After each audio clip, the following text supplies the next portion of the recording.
Hello everyone, my name is Ravi. Welcome to the channel again. So today we are going to discuss about SQL Server interview question and answer, where we are going to cover real-time latest interview question. This question I have taken from the connection of the LinkedIn. My connection name is Haidas, and he's attended the interview with Amazon. You know, right? Amazon is a big firm, and they are asked really good questions. So before proceeding, please do subscribe my channel and spread across who are going to attend SQL Server interviews series. So let, let's don't waste the time. Let's directly jump to second slide. So the today we are going to cover four question and is very important. So if you read my first question is, so what is a stored procedure in SQL Server? That's the first part. And second part, what are the available type? Mostly we know about the type in functions, but people might forget to answer that. They might know only one is procedure. So we are going to discuss on that. Second topic is functions. What is functions in a store is in SQL Server, and how many types are function in SQL Server? That's a very interesting topic. So if you know both a stored procedure function in further slides, you're able to understand what is the difference and how you define individual on top of it, right? So what is a stored procedure? You able to understand what is a function, how to answer it. You can cover. We are going to cover everything on this further slides. So third is very interesting topic about triggers. So trigger, you might know, right? What is trigger? And this is a very important question because if you are attending a SQL server especially, then they must have asked about the question and type you have to answer it. How many types we have in triggers? And fourth is a real-time question. And what is that? Suppose you inserted a row in the table. So based on that, once this event occurred, we have to trigger ADF pipeline. So I given my suggestion for all the question and answer. If you feel is not correct or you need some uh, optimization on question or enhancement you need it, you just comment it out. I will try to revise myself. Okay. So let's begin with the question and answer. So, what is a stored procedure? The first question. What is a stored procedure in SQL Server and what are the types? Okay. So, a stored procedure are pre-compiled object. So you have to start with that. Stored procedure are pre-compiled object which are compiled for first time and compile format saved means you once you write your SQL store procedures, then it will compile for first time, okay, and once it execute right means it's compile, it save the format. So for further execution, it just called the store procedures, okay, it not compile each time, okay. You understand? Means once you write the store procedure, it gets saved somewhere in your server, okay, mostly in the where you selected in which database you have, and it stored it, and once you do the second time it will just call it over, okay. And you can write, okay, that's the second part I'm referring. We can handle exception handling means you can use a try catch block. You can have exceptional handling thing over there, and you also can handle the transactions, right? You once you load the data, you just do the rollback or commit or save point, right? So it will do the transaction in the store procedures, okay. Third point is you store procedure optional to the return of value. Okay. You may not write a return keyword and return it out, right? It's depend on you need. So fourth point, we can call a function promises to store procedures. So once you write the store procedure, if you require to call a function, you can call it out. In the procedures, we can have in and out parent of both. Okay, it's also depend on you what your requirement is, but it's allowed. Procedure allow to do a DML operations means you can do select statement, you can update your table, you can delete operation means you can do operator DML operation on stored procedures.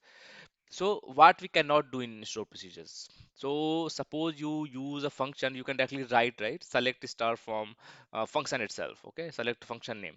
So it will just like select max of your column.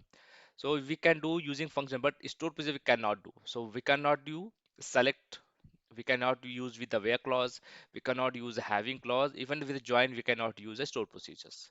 So I hope this point is very clear and very precise, so you have to stick with all the points, okay, why we use a store procedures, what are the type.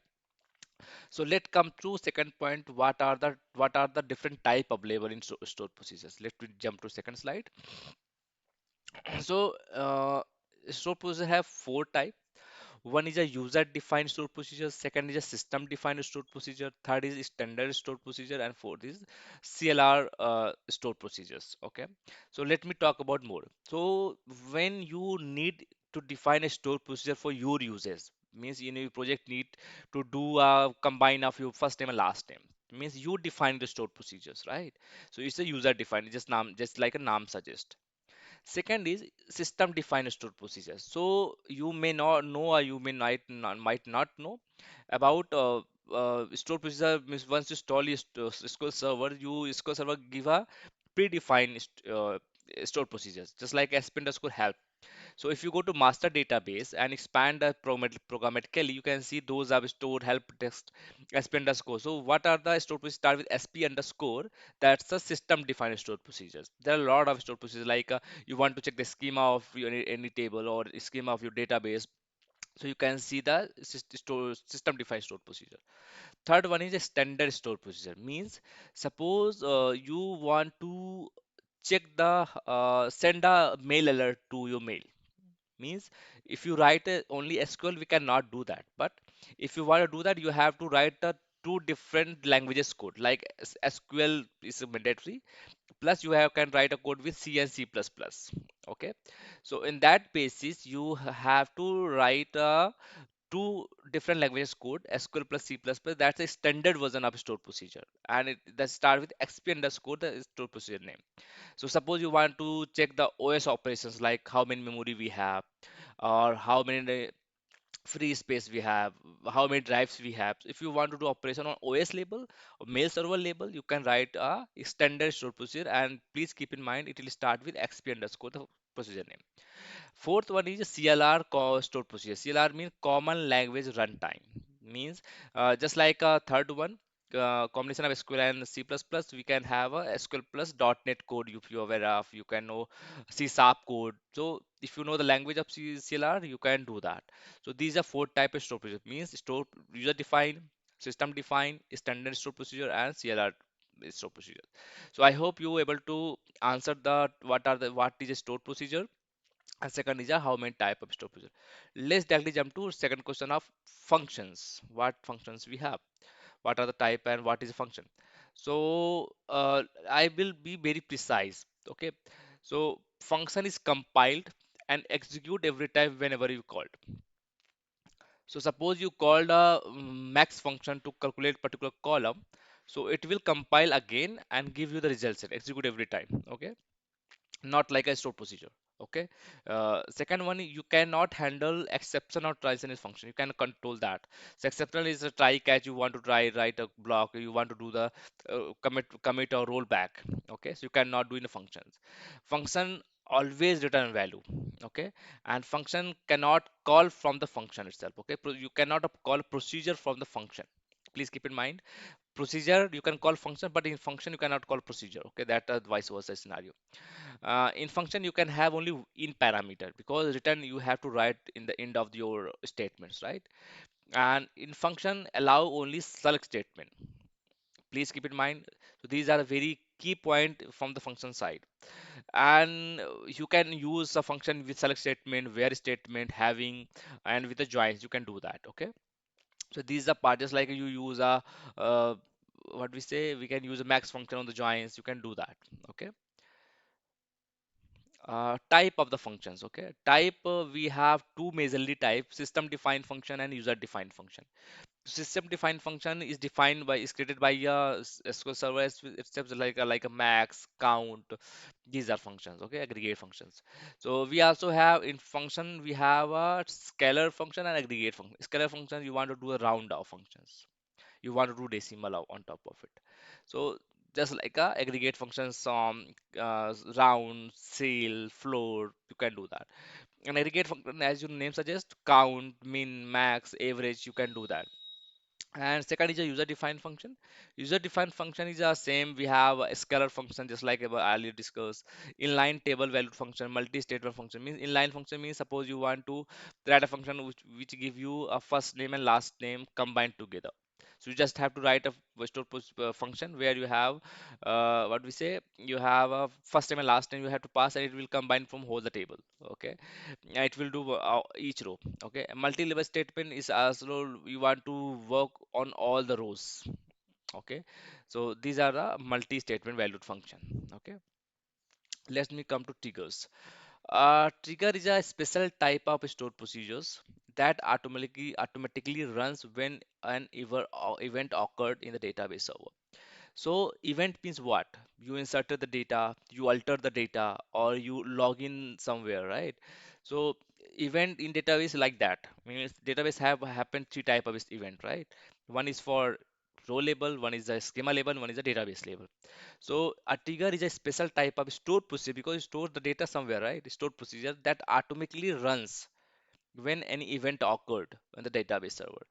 DML operation can run our user try to modify data through a data DML language. Means you if you do the data manipulation, use a DML operation like insert you can do, update you can do, delete you can do.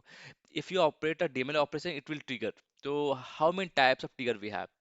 We have a DDL triggers. DDL trigger means data definition language is the full form of DDL, means you define a table, you delete the table, you alter the table. So in that kind of operation, you can do the trigger operations. Second is a DML trigger. DML trigger means you have to insert the data or delete the data or update the data. So in DML of trigger, we have two types. Means once you insert the data, after insert the data, it will trigger. Means you want to do update all the record as a capital, upper cases or lower cases, send a event or log off of the session. You can do those trigger. Third one, in the developers we have second type is instead of trigger, means before inserting the record or doing the record, you want to do something or insert the random values or do the population of printing machine, or you can do anything. Okay. Third one is CLR trigger. CLR is just like a common language runtime, right? It's same way. So if you have a login trigger, means you have run some .NET code and you want to trigger a ADF pipeline. Okay. You want to trigger a SQL statement. So for example, you run the .NET run, and where you want to run some .NET code after something. Okay. So on that case, we have to CLR trigger. Login trigger, once you log in, what message you want to do. After logging, I want to see one pipeline need to start, means one SQL agent job need to run. So once you log in, you can see your message appears on the top of the screen, or you want to see how many data transaction has been happened, you can do that. Okay. So I have one question. How the four question for me? How you trigger ADF pipeline once any row is inserted into table? So you know the trigger now, means trigger occurred for the DML operations, DDL operation or your database operations. So the question is coming from that. So once my data inserted, okay, so how we trigger ADF pipeline? ADF is a cloud platform ETL tool. Okay, so for my understanding, I'm giving my answer. So we can use a logic app for this use case, and we can set the trigger once my trigger has been inserted, right? On data has been inserted, my trigger is trigger to trigger a logic app for cloud, and that logic app being able to start my ADF pipelines. That's my answer. If you know better options, better understand, better approach, you can comment me out. I'll try to cover this. So today we have discussed about four questions from the SQL Server. Okay, so we have discussed about functions, we discussed about stored procedure, we discussed about uh, trigger briefly, means how many types we have, and we also cover how trigger actually works. Okay, so I hope you can understand and you can answer better for the interview perspective. So if you like this video, please hit the bell icon for latest notifications for my video. Please subscribe. I'm covering all three sectors here. Power BI we are covering SQL Server interview question, we are covering Azure data engineering sites. So if you attending any interview, if you attended new question, please do comment. I'll try to answer it out. Thank you for watching. Please do subscribe. Thank you.